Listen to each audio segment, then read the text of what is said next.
We've all had times when we feel big emotions and inner conflict. For example, you need to make a decision and then take action, but it feels like different parts of you are arguing. One part wants to go one way, while another part strongly says no. This struggle inside can feel like a battle, leaving you confused and worn out. What do I mean?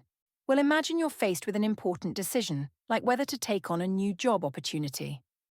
One part of you, maybe your achiever part, is excited to take the job, seeing it as a chance to advance. It's pushing you forward, saying, "This is a great opportunity, go for it."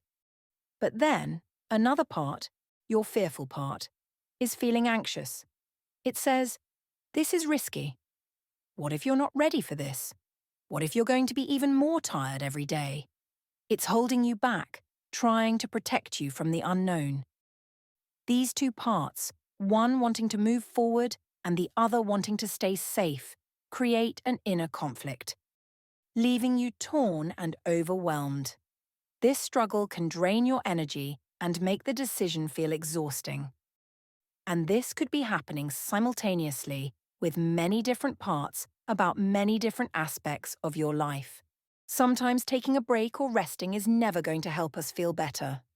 We're still exhausted, we still get headaches, we have pain in our shoulders and lower back, or we have gut issues.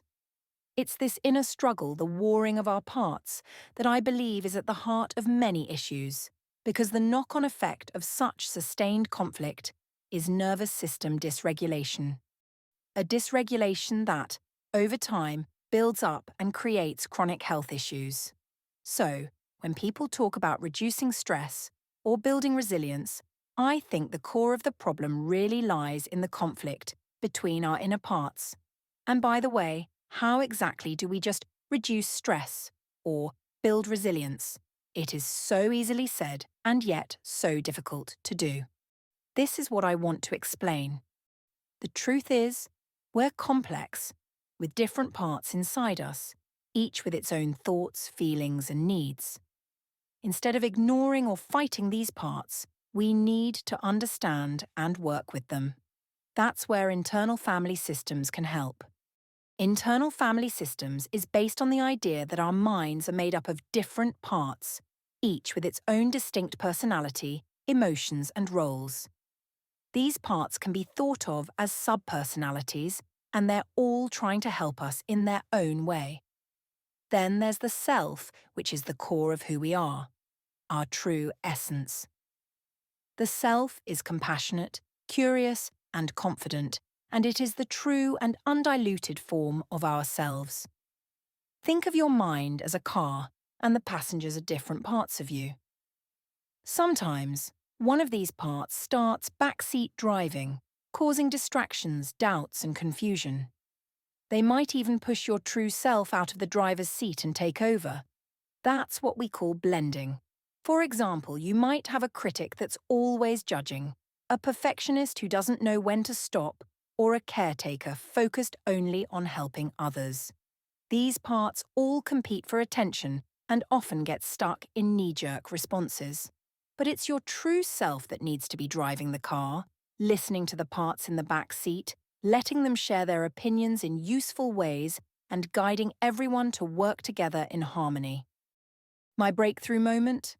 When I started looking into my own internal system, I had a big realization my perfectionist part was in the driver's seat.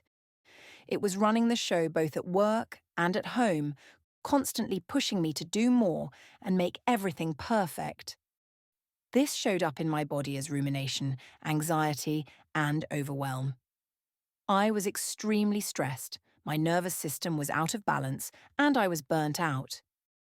The biggest turnaround for me was when, instead of suppressing this part's voice in my ear or listening to it blindly, I began to talk to it. And when I say I mean my true self. With the calm and confidence of my true self, I discovered why it had emerged in the first place all of those years ago in childhood. I realized it was a tactic to receive kind words and love from my parents. I also realized that I could parent myself now, meaning I could give myself the love and support I needed back then, right now, in a way that is truly tailored to my needs because I know myself best. My true self is confident, courageous, and compassionate, and my perfectionist part has learned to trust that. It understands that my true self is more grown up, while my perfectionist part is like a hard-working toddler trying its best. Now, it knows my true self can handle life in a healthier, more balanced and sustainable way. Now, when I look back, I see my perfectionist part.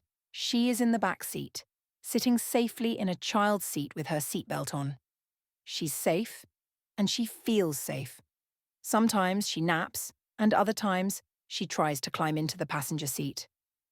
But I talk to her and she goes back to her spot.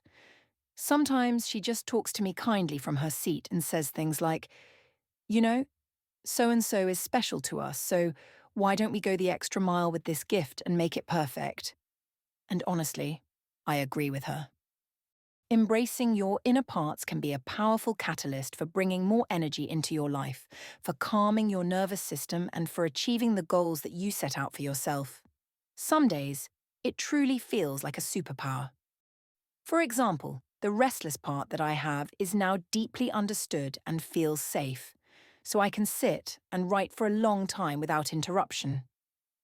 I can make videos that I think really matter with the hope that they are helping you.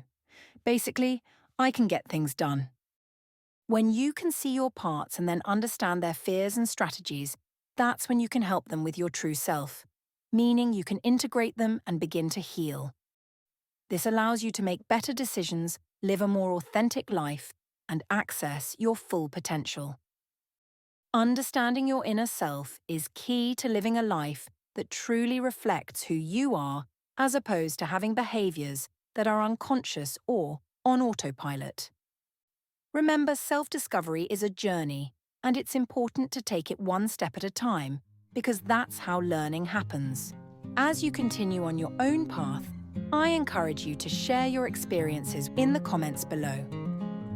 Have you had any breakthroughs or insights about your own inner parts? There's so much we can learn from each other. Just before I go, please can I ask a favor? Every time you interact with one of the Mind Body Mountain videos, it sends a signal to YouTube that people are liking them, which means YouTube share them with others, which means more healing all around. Please pick your preference and subscribe, share, like, save or comment. I would be incredibly grateful if you do. In the meantime, and until I see you next, take care of yourself and your inner family.